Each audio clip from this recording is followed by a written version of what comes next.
Alert level status ang pila ka mga lugar sa Western Visayas posible nga magnubo pa sa Nobyembre 15 tubtob 30 sunod sa Regional Task Force on the Management of Emerging Infectious Diseases.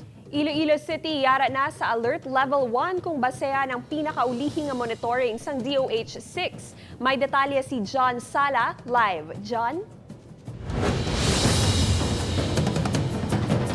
Adrian, Kate, good news para sa mga travelers padulong sa Iloilo City kag sa Iloilo Province ang pagpahalog sang protocols bangod sa ginapatuman nga alert level systems.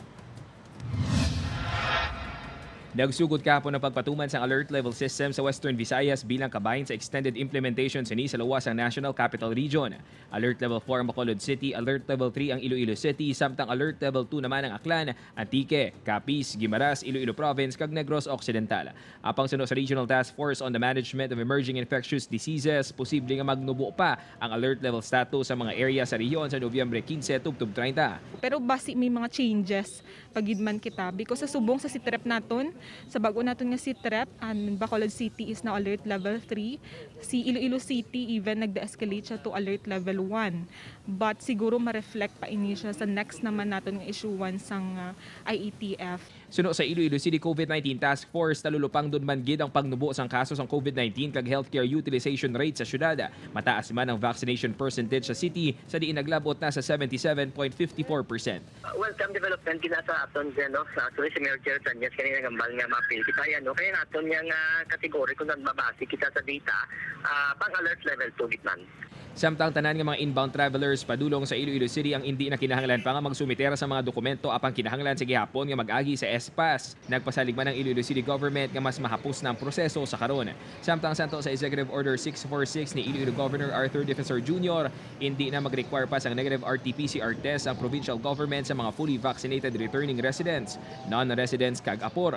Sa mga non-residents, vaccination certificate kag approved SPAS lang ang kinahanglan. Sa returning residents naman, vaccination certificate, valid ID nga nagapakita sang proof of residence, notice of coordination sa LGU kag approved SPAS. Samtang sa apor, vaccination certificate, company o travel order kag approved SPAS sa kinahanglan. Kag sa OFW naman, nagakinahanglan sa gihapon nga magpaidalom sa quarantine protocols na ginapatigayon sang OWA. Samtang sa mga banwa naman sa probinsya, mahimo sa gihapon nga mag-impose ang ila kaugalingon nga quarantine measures apang hindi dapat maglayo sa mandato sang gobernador kag sang National IETF.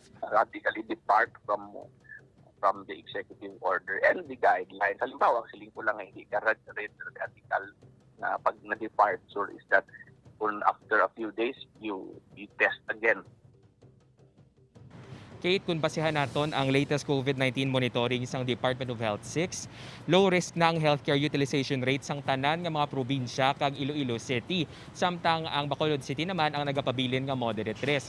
Sa COVID-19 cases naman, minimal ang risk classification sang Aklan kag sang Antique.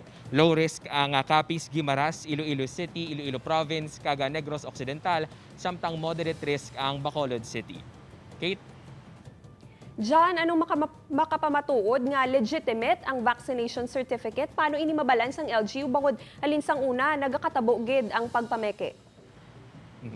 Kate, antes ka makakuha sa vaccination certificate, kinahanglan ka magkadto sa website sa Department of Health.